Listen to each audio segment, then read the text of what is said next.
Өнөөдөр та бүхэндээ Германы хэдэн том хотуудыг хооронд харьцуулж тайлбарлаж өгье гэж бодлоо.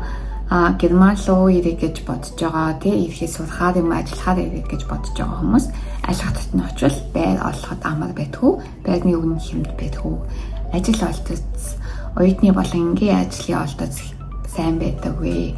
Аль хотод нь одоо гадаад хүмүүс, ялангуяа Азийн хүмүүс, эмэгтэйчүүд амьдрахад аюулгүй байдаггүй.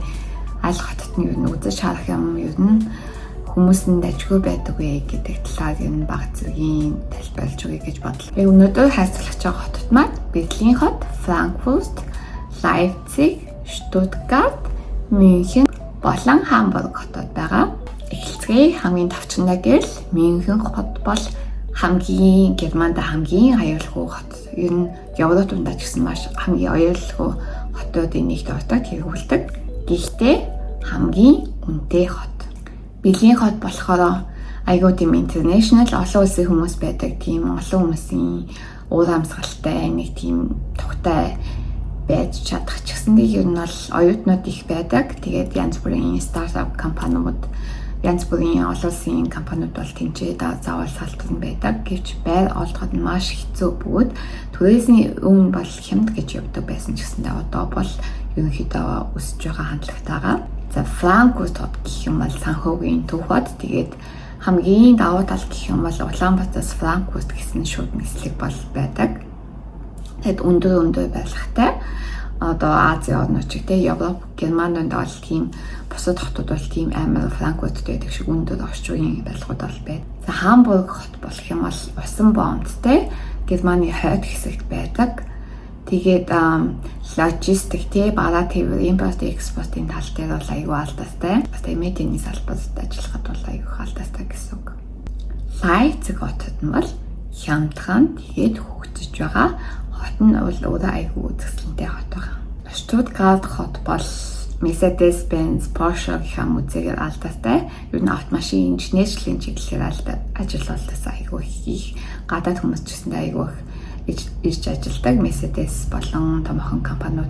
Тийм учраас ажил олдоход амар гэсэн үг. Тэгээд ажил амьдралын бол чанар айгүй өндөртэй ордог. Би ч гэсэн өөрөө бол Штутгарт хотод нэлээд олон ч гэж одоо Германд байсан их жилийн бол тэнд амьдарч өнгөрсөн. Тэгээд одоо дандаа ер нь Штутгартаас олдохгүй нэг хэдхэн минутын зайтай газруудаар ингээд нүүц суугаад амьдарч байгаа. Берлин хот бол ер нь бол яг оюутнууд ирэхэд бол хамгийн шилдэг хот. Залуу хүмүүст бол нэлээд зориулагдсан. Бүх хүмүүс айгүй чөлөөтэй, нийтлэг сэтгэлгээтэй. Ингээд өөрийгч нь хараад одоо биднийг хараад Аз хүн байна гэж мэдэн тэмүүлж одоо хүн болгон байг. Айгүй тусламжтай, зуршламжтай ханддаг бүгдээрээ амар англиар ярьдаг. Тэгээ ер нь Герман хэлэхөө хүмүүс санаа зовчих юм бол Берлинд ирсэн байхад бол англи хэлтэй бол алцахгүй. IT талын ям бүтээл сэтгэлгээтэй байх талын ажил болтос тийм салбарын хүмүүс бол нэлийн гайхалтай шилдэг хамгийн шилдэг хот нь байх гэж бодож байна. Тэгээ Берлин маань өөрөө нэлийн том хот, үзэж харах юм ихтэй, дусгалт газрууд ихтэй. Тийм учраас өөрөө яг ингээд зөв хүмүүстэйгээ нэлээд зөв цагаараа зөв газар явах юм бол ер нь бол аюулгүй гэж хэлэхэд болно. Шоу зингийн талбар бол ярих юм байхгүй. Янз хамгийн шилдэг техно бар бол Берлинд байдаг гэдэг. Гэхдээ би бол хизээж орж үзэж байгаагүй, байгаа хүмүүс гахаад байдаг. Улсын нийслэл учраас тэгээд хэлэлгүй ойлгомжтой байхгүй зүйл ер нь бол байхгүй гэсэн үг. Мюнхен бол Германийнхаа хамгийн өсдөг үндэстэй хот. Гэхдээ хамгийн аюулгүй хот, хамгийн цэвэрхэн хот. Бас үзэсгэлэнтэй хот. Тэгээд Мюнхен ч өөрөө Баварын мужид байдаг учраас ер нь Баварын муж Мюнхен хавцаа айгүй ойрхон маш үзэсгэлэнтэй байгальтай газар зөндөө их янз бүрийн гол горх нуур зөндөө байдаг. Ажлын хувьд гэх юм бол оюутны ажлаас бусдал ер нь бол инженерчлэл, IT, автомашин салбарууд бол маш хүчтэй байдаг. Эмэгтэй хүмүүст бол хэлсэн хамгийн аюулгүй хот. Гадаад хүмүүст бол маш их боломж ихтэй байдаг. Яг нэг Герман уугуулгад нь жоохон тотгошоо юм шиг зантай аж магадгүй. Тэр нь яагаад гэвэл тэнд Мюнхендээс аюу баяжуулан амьдардаг. Амар том брэдүүд нь байдаг. Шопингийн тал дээр бол бас зөндөө гоё дэлгүүрүүд байгаа. Хамбург нь болохоор Германы хамгийн том бомбтой хот нь. Би тэгээд анх Бремен гээд хажууд нэг цагийн зайтай байдаг бас хойд Германы хотод очижсэн. Германы хойд зүгээр Хамбург, Бремен хаваар яг хоохтой ш буюу яг Монголоор халах Монгол гэдэг шиг цэвэр аялахаар яадаг хүмүүс бол байдаг. Тэгээд тэр нутгийн германчууд нөгөөстэй айгүй найсаг нөхөөсөө хүмүүс байдаг. Логистик, тээвэр, медиа, ер нь соёл урлагийн тал дээр бол тийм төрлийн ажлын байрны олдсон их тэр салбарын хөгжил нь айгүй сайн. Түрээсний үн гэх юм бол яг хотынхон төвөөр бол өндөр. Гэхдээ яг хотоос жоохон гараад бол айгүй боломжийн үнэтэй байрнууд байдаг. Тэгээд нийтийн тэгээд хэрэгсэлч гэсэндээ боломж сайн байдаг. Машин аваад унтлаач гэсэн зам нь ингээ сайн байдаг.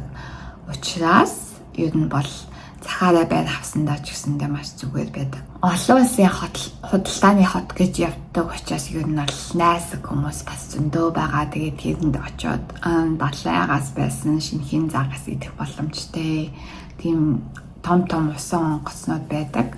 Тэгээд тэрэн дотор ингээд хоолны газар ажилладаг эсвэл музей ч юм уу тийм газрууд бол үзэж харах зүйл бол зөндөө байдаг. Аюулгүй байдлын хувьд бол би бас ер нь сайн гэж хэлэхэд байна. Тэгээ ер нь бол Германы хотод очсон, айлч хотод очсон. Амьдарч байгаа яг өөрийнхөө дүүрэг, гудамж, одоо neighborhood гэж ярьдаг шүү дээ. Дош домноос ер нь бол хамаарна гэсэн үг. Тэгээ өөрөө шинэ цагаа тийм болохгүй бүтэхгүй газар нь явахгүй бол ер нь бол аюулгүй гэсэн үг. Франкфурт хот бол Германы санхүүгийн нийслэл бүх л банк санхүүгийн газрууд бүгдээрээ Франкфуртод офистэй учраас банк санхүүгийн үйлчилгээ гэсэн айгуу сайн. Түрээсийн үн бол өндөр. Ялангуяа хотынхон төвд бол нэлээд өндөр. Гадаад хүмүүс маш их хийж ажилладаг учраас тийм бас айгуу тийм international vibeтай олон улсын хүмүүс бас зөндөө байдаг гэсэн үг. Аюулгүй байдлын түрүүн хэлсэнчлэг яг аль хэсгээр хамаарна. Зарим газар нь бол маш тайван, зарим газар нь бол тэгэл шүн дуусахгүй тийм байна. Ялангуяа Германд бол Bahnhof хавцаа төв вокзал тавиана. Тийм вагоныхын буудлын хавцаа бол дандаа болохгүй нөхдөхгүй хаалт амиг хэрэглэдэг нөхдөд байдаг. Аль болох тийм гацаа шөнөөрийн цагаар ганцаараа явахгүй байх хэрэгтэй юм ихтэй хүмүүс. Лайпциг хот нь болохоор одоо яг хөгжиж байгаа хот гэсэн шүү дээ. Тэгээд айгүй тайван Герман хүмүүс ихтэй. Очих юм бол нэг тийм тээлж хөгжин цэцгэлж байгаа.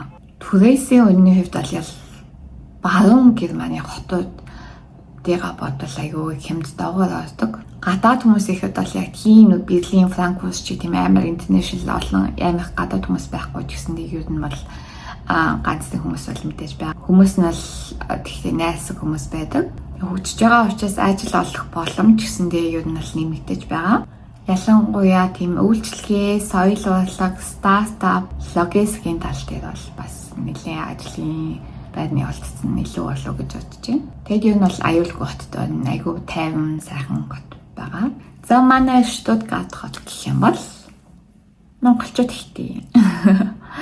Монголчуудын холбоо гэж байдаг. Хүмүүс нийлээд 7 нохтой нэг удаа ч илүү заал авдаг гэдэг. Тэгээд Солонго гээд Германд төссөн Герман эцэг нэг нь Герман ч юм уу. Тэгээ Монгол хэлээ сайн мэдгүй хүүхдэд заасан тийм Солонго гэж сургууль байдаг. Германы талаар бол хэлсэнчлэн Mercedes-Benz, Porsche юу байдгийг BMW.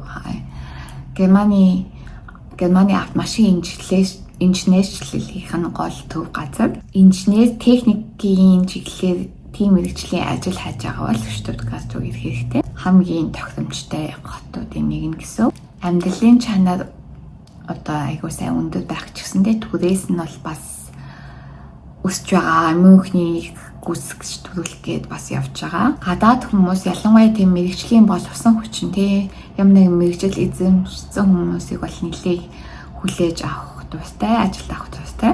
Аюулгүй байдлын хувьд бол айгүй сайн гэж хэлэхээр.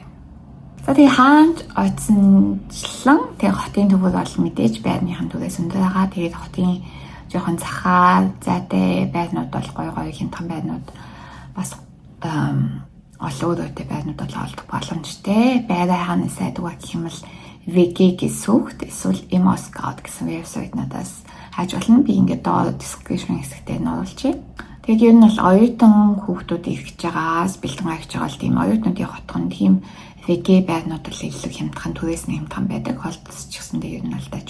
Эдгээр хотууд дундаас хамгийн хямд туристтэй хотыг хайж байвал ер нь Лайпциг хот руу яваарай гэж зөвлөхөөр байна. Сахуу банкны чиглэлээр ажиллах гэвэл Франкфурт руу. Стартап хийя, олон улсын соёлыг мэдэрмээр байна гэх юм бол Берлин руу яваарай. Харин инженер, автомашины салбарын хүн бол Штутгарт руу яваарай. Хамгийн аюулгүй, хамгийн үнэтэй салентай хот руу явахыг хүсвэл Мюнхен хот руу. Харин логистик, медианы чиглэлээр хамгийн хүчтэй газар юм одоо юм гэж бодвол Хамбург. Мөн Далавстай хон бай гэж бодвол Хамбург руу яваарай. За тэгээд өөр эдгээр хотуудаас эсвэл өөр та ямар хот руу очие гэж бодож сонирхож байгаа комент хэсгээр үлдээгээрэй. Дараагийнхаа бичлэгнээс эхлээд нэг хотыг сонгож аваад тэр хотын талаар илүү дэлгэрэнгүй нэрийн яриад явах болно. Бичлэгийн хамт байсан баярлалаа. Subscribe, like хийх юм. Мастаа баяртай.